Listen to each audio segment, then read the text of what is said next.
Hello, parents and guardians. Mr. Peoples here. This week I'm doing my newsletter through video to explain an upcoming project so that as you see students bring some of these things home, you have some idea of what they're working on for history class. In previous units, we've had quite a bit of work time in class to get these done. In this case, there's not going to be as much work time in class to get them done, and which is why they're going to have to do some of this at home, which means that you're going to see some of these projects, see them working on these projects at home. The projects that we're working on, we're calling them the tic-tac-toe projects. They're due February 3rd. And what it is the students have received a tic-tac-toe board that looks like this. The board is made up of different project choices that the student can do. And they would do 2 projects or 3 projects depending on how they use their free space. So if you look here, just as an example, if I were a student and I wanted to make a tic-tac-toe using the free space, and I wanted to do a poster and a newspaper article, then I would only do 2 projects. Now, if I didn't want to use the free space and I wanted to do the 3 projects, maybe a poster, a comic strip, and 3 facts and a fib, then that is something that I could do as well. And so the students are going to be asked by February 3rd to do the projects, the number of projects that make their tic-tac-toe happen on their tic-tac-toe board. And so that could be 2 projects or 3. Now the topics for these projects, the topics are a list of different people. They're research projects on people during this time period that we've been researching or looking at the Industrial Revolution and the immigration unit that we currently are in. This list of people was chosen because they are connected to our Learning Targets D and Learning Target E.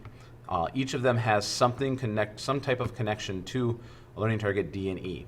Learning Target D is about how workers began to organize to improve working conditions and pay, and Learning Target E is about how women gained the right to vote. And so each of these people on this list has some type of connection to those learning targets.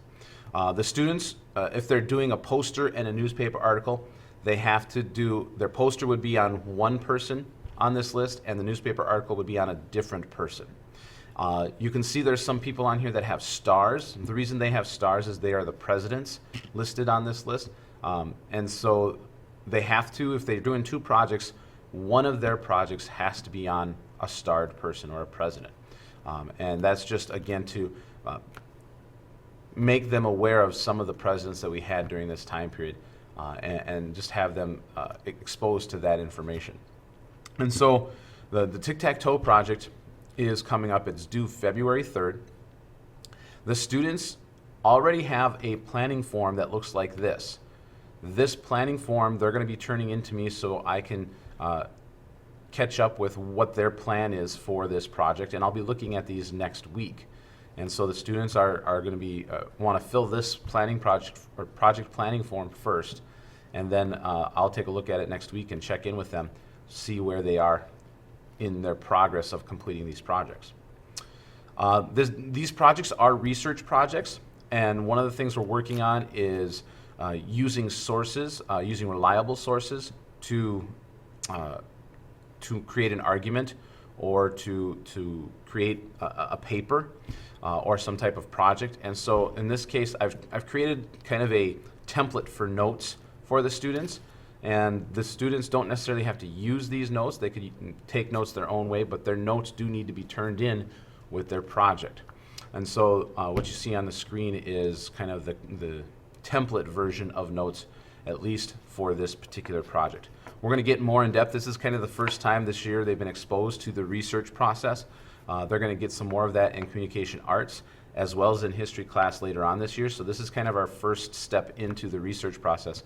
And that's why the note card here is kind of bare bones to try and introduce the idea of taking information from sources and putting that information into their own words. And so these notes, I have these notes in my classroom. I believe they're also on the website as well. The tic-tac-toe board is on my Middle School West website. The list of topics is on my website, my history class website that I've created, which is linked to my Middle School West website. And then so is the planning form. So all of this stuff can be found on my website. Most of the kids have an email from me that links to my website, so they should be able to get to it. We did in class, we spent one day in class finding 2 ways to get to my website. So students should be able to get to my website either using their Gmail account for school here or the other method that we showed in class. Some students have placed my website on their home screen for their cell phones and their devices. So they can just one click and they're there to the website. The students are going to be graded. This is how the students are going to be assessed on this project. Oops, this is the rubric. I've shown this to the students. It's available in my classroom. It's also available online. But this is what the students are shooting for as they work on these projects. The information that they put on their project needs to have a reliable source with an expert author. And we've been working hard on that to try and determine who the expert authors are. Student has listed all the sources they used in the project. The information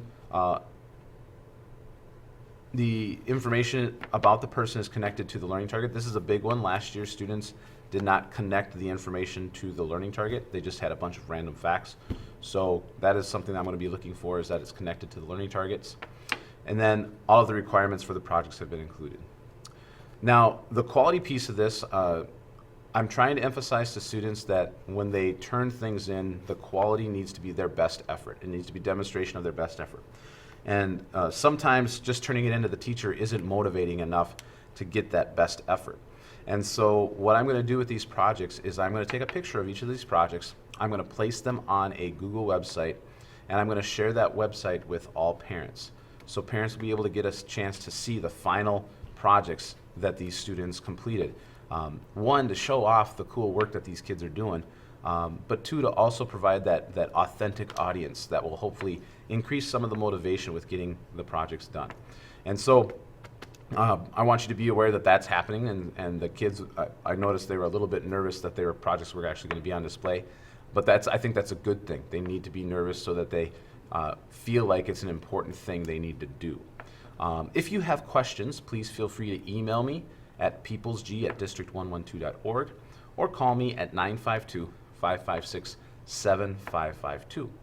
Thank you so much for taking some time out to watch this video. I appreciate your efforts and your support all through the school year. Thank you so much.